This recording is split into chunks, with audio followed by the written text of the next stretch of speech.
Hey folks, growing up as I did, a child of the 90s, in post apartheid South Africa, and being educated in government schools for the entirety of my childhood, one of the things I was bombarded with was the idea of the Rainbow Nation. What that is essentially this notion that after the fall of apartheid, all South Africans, regardless of race or culture, would come together as one united whole. Now, as good as that sounds on paper, as an adult, I realized how foolish it is in practice. To be clear, I have had friends and work colleagues across the racial spectrum, whether they be black, white, Indian, and to a lesser extent, colored South Africans, but that's only because I live in KwaZulu Natal, which is not a predominantly colored place. But what I've come to realize is that the idea of the Rainbow Nation is a lie because it ignores several fundamental and inescapable realities of human nature. The concept of the Rainbow Nation essentially derives from the left wing philosophical concept of blank slate theory.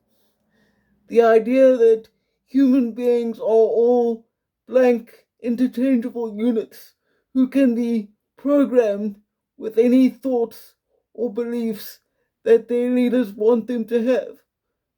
This has been proven in South Africa and across the world to be completely untrue. The reality is that every human being is a product of his or her environment, upbringing, culture, and genetic makeup. This does not mean that some humans are superior to others, but there are differences between us, and those differences are real.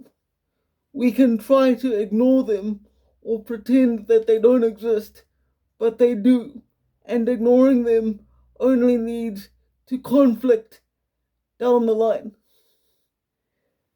Again, I'm not saying that one group is essentially superior to another, but cultural differences really do have an impact on our daily lives.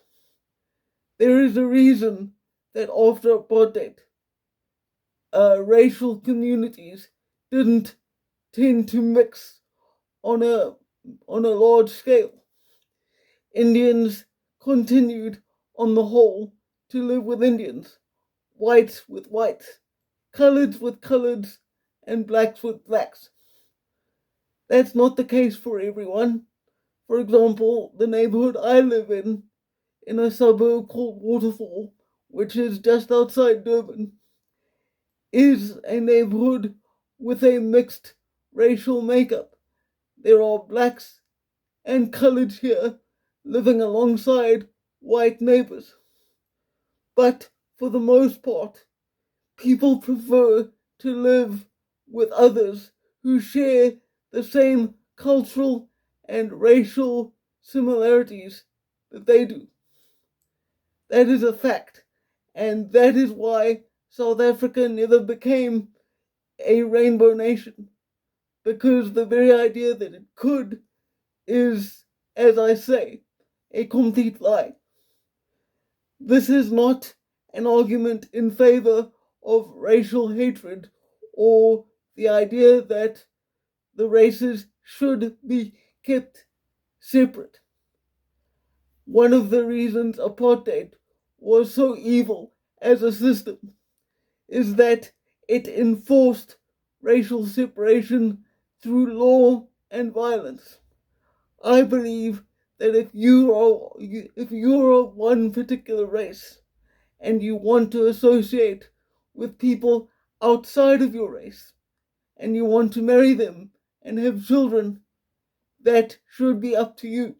I believe that every human being should have the right to decide who and how they spend their time.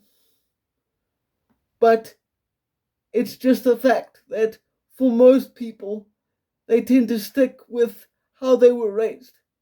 And I don't think that there's anything wrong with that. It's a fact of human nature, and it's how we have existed basically since the beginning of human history.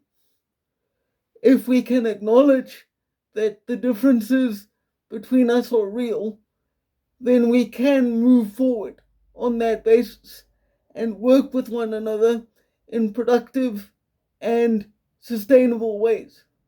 Because here's the thing about modern life, particularly these days.